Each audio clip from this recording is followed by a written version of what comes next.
I was blind to the reality of my husband. I wed him without any comprehension of his true nature. Had I possessed that knowledge, our paths would never have intertwined. Initially, he projected an image of an exceptional man, but subsequently, I discovered his duplicity. His outward charm was a carefully crafted illusion, a mask concealing his true self. At a friend's nuptials, the atmosphere was electric with celebratory fervor. The hall resonated with the joyous clamor of the occasion. Perfumes mingled with the aroma of roasted delicacies. Joyful sounds intermingled with the lively melodies. I was enjoying the company of my companions, sharing light-hearted banter and humorous anecdotes, when I noticed a solitary figure near the elegant ice sculpture. He was statuesque and attractive, with an alluring smile that conveyed both warmth and a hint of melancholy. His gaze frequently met mine, lingering a fraction too long, yet he remained silent. He didn't approach me during the festivities, even as I joined the merriment, twirling and giggling with my friends. I even observed him observing me from across the expanse, a peculiar intensity in his expression. He refrained from joining the revelry. He simply stood and watched me from a distance, a silent observer. A couple of days later, a message appeared on my device. It originated from an unknown number. "Greetings," it read, "I saw you at the celebration. May we converse?" My pulse quickened with a nervous anticipation. I was taken aback. I responded, "Who is the sender?" He replied, "I'm the gentleman from the wedding. Your beauty was striking. I desire to become acquainted with you." I was at a loss for words. I was intrigued, undeniably, but also wary. Nevertheless, a facet of my being, a whimsical, romantic facet, felt drawn to him. I felt a stirring of curiosity, so I replied, "Very well, we can converse." Our correspondence commenced. He was remarkably captivating, exceedingly courteous and refined. He paid compliments to my smile, my attire, even my description of a comical episode involving my feline companion. He remarked, "You possess a unique quality. I am quite fond of you." He shared narratives about his profession, his diversions, his aspirations. He depicted himself as a perceptive, compassionate, and driven individual. Our exchanges spanned 2 days without interruption, extending late into the night, my device vibrating with each successive message. I found myself anticipating his texts, eager to glean further insights into his character. Then, on the 3rd day, he uttered something startling. "I wish to unite with you in matrimony. I envision you as my spouse and the progenitor of my offspring." I was dumbfounded.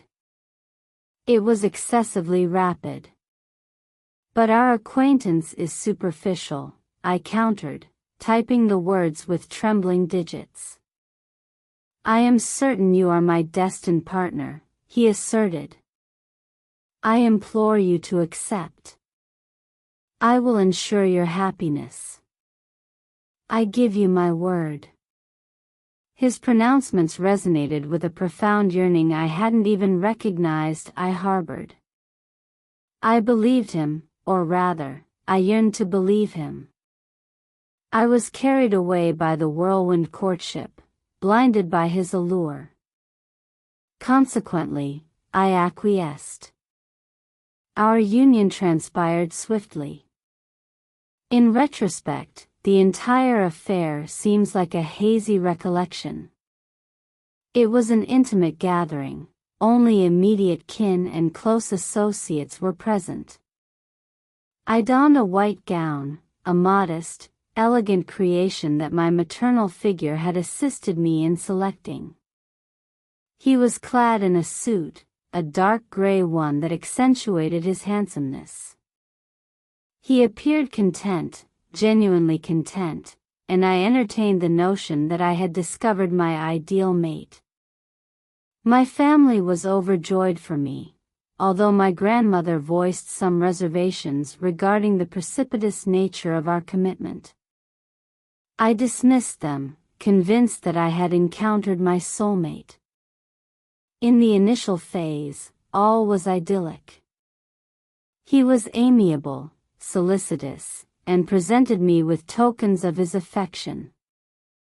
Modest, considerate gifts at the outset, a bouquet of my preferred blossoms, a volume I had mentioned a desire to peruse. He expressed affectionate sentiments, whispering them in my ear during moments of solitude, and invariably elicited a smile from me. He would articulate my beauty, his fortune in finding me. I, too, felt fortunate. I felt fortunate to have him. He appeared to cherish me. Yet, after a month, the tides began to turn. Gradually at first, almost imperceptibly. His work hours increased, his once frequent communications diminished drastically. He appeared preoccupied, mentally elsewhere.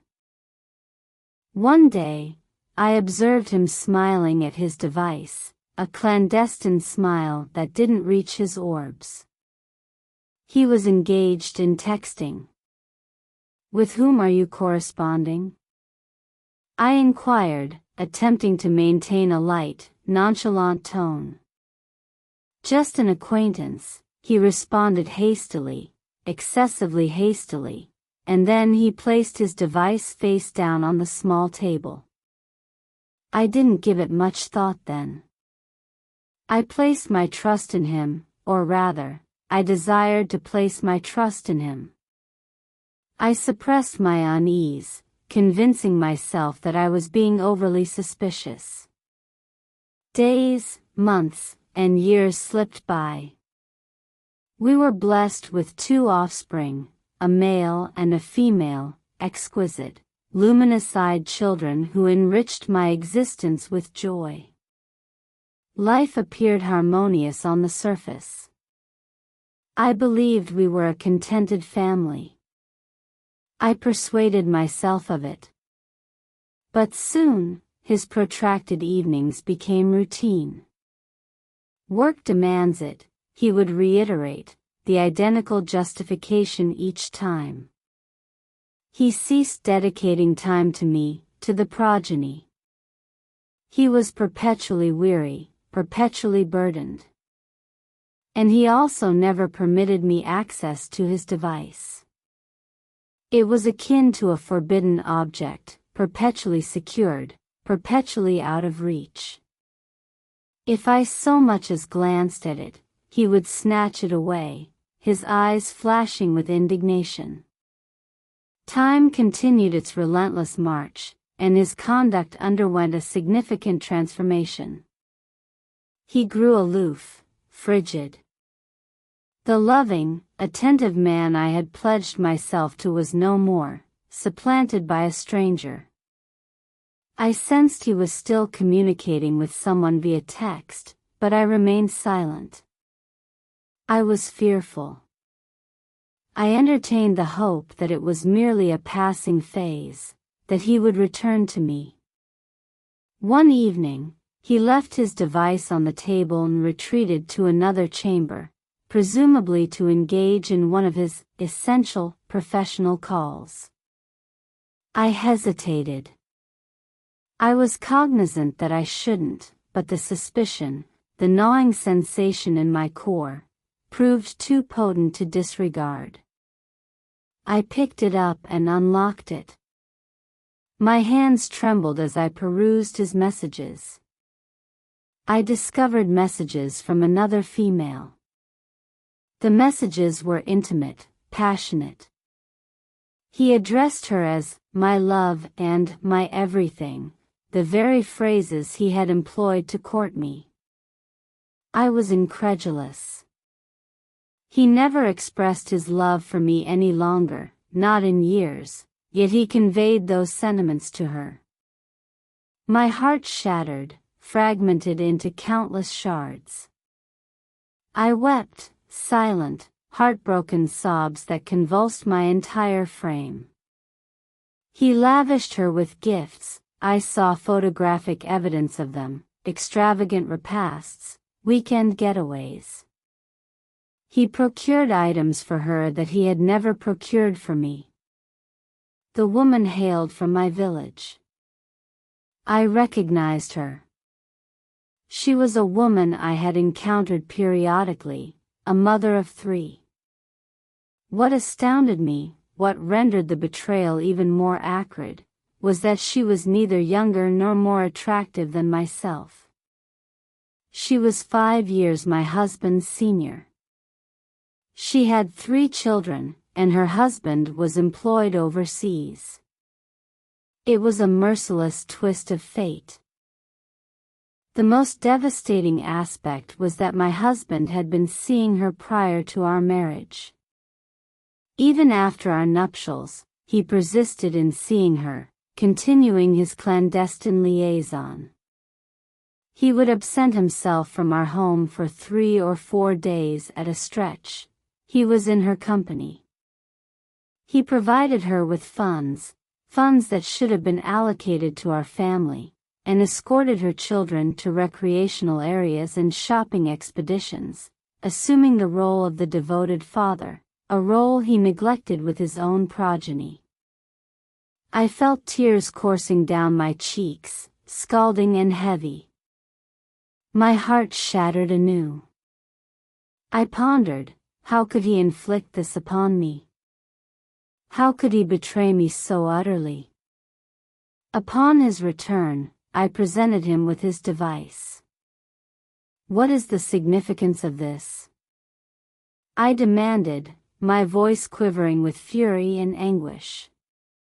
He appeared taken aback, apprehended in his transgression. I am remorseful, he uttered feebly. I committed an error. An error?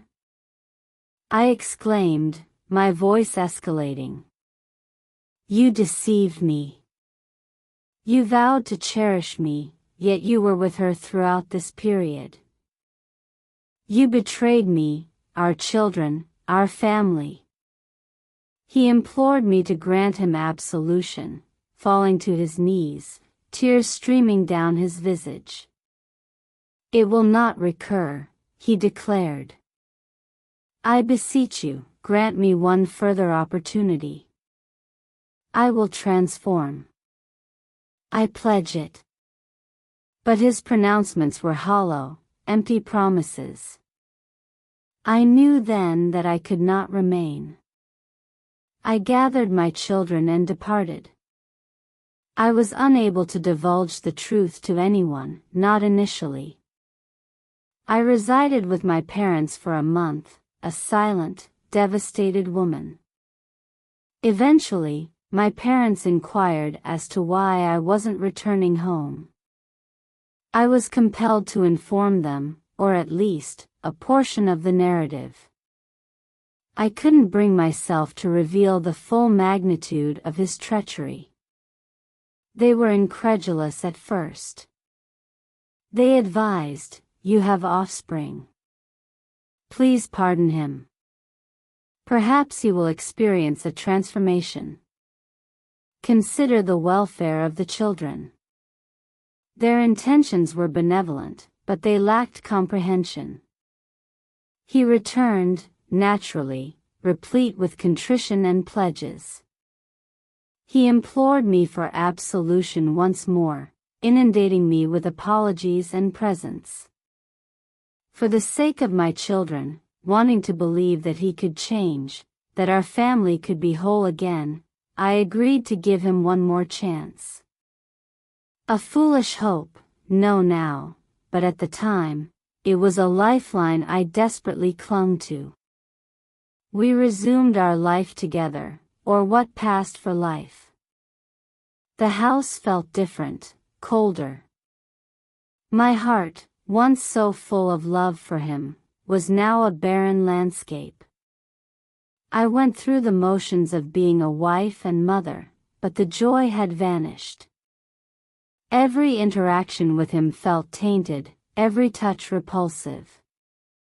I tried to bury the memories, to convince myself that I was overreacting, that I was being unfair. But the image of him with her, the words of love he whispered to her, were seared into my mind, constantly replaying like a horrific film. 2 months passed, and the charade began to crumble. The late nights started again, the hushed phone calls, the secretive smiles. I knew, with a chilling certainty, that he was seeing her again. He hadn't learned anything. He hadn't changed. He was incapable of change. One evening, I followed him. I know it sounds dramatic, like something out of a movie, but I had to know. I had to see it with my own eyes to finally accept the truth. I trailed his car through the winding streets until he parked in front of a small, nondescript apartment building. I watched as he got out of the car, a spring in his step, and disappeared inside. A wave of nausea washed over me. I sat there, in my car, numb, for what felt like an eternity. The reality of his betrayal, the sheer magnitude of his deceit, finally crashed down on me. It was a physical blow, leaving me gasping for air. Later that evening, he came home, full of apologies, his face etched with false remorse. "I'm sorry," he said, his voice dripping with insincerity. "You're the best wife, the best mother. You're my angel. Please forgive me." The words were the same, but they sounded hollow, meaningless. I looked at him, really looked at him, and I saw him for who he truly was, a liar, a cheat, a manipulator. The mask had finally slipped, revealing the ugly truth beneath. "Get out," I said, my voice surprisingly calm. "Get out of my house. Get out of my life." He was stunned. He hadn't expected this. He had thought he could manipulate me, charm me, guilt me into staying, just like he always had. He tried to argue, to plead, but I wouldn't listen. I had reached my breaking point. I had given him chance after chance, and he had squandered them all. I packed a bag, a few essentials for myself and the children. I didn't bother to explain anything to him. I simply left. I went back to my parents' house, the same place I had sought refuge before. This time, though, it was different. This time, I wasn't just a heartbroken wife. I was a survivor. I had finally found the strength to leave, to choose myself and my children over a man who had betrayed us in the worst possible way. The divorce was messy, as divorces often are. He fought me for custody of the children, tried to paint me as an unstable mother. But I had the truth on my side. I had the messages, the photos, the testimony of witnesses. In the end, I won. I got custody of my children, and I got the peace of mind knowing that they were safe and protected. I decided to leave the village, to start a new life somewhere else. I went abroad, seeking work, a fresh start, a chance to rebuild. It was hard, leaving my children behind with my parents, but I knew it was the best thing for them, for all of us. I worked tirelessly, sending money home, visiting whenever I could. It wasn't easy, but I was determined to provide a better future for my children, a future free from the shadow of their father's lies. Life is like this, I've learned. It throws challenges at you, knocks you down, breaks your heart. But it also gives you the strength to get back up, to heal, to move on. I don't regret my life, not even the pain. It has made me stronger, more resilient. I am a survivor. I am a mother. And I am finally free.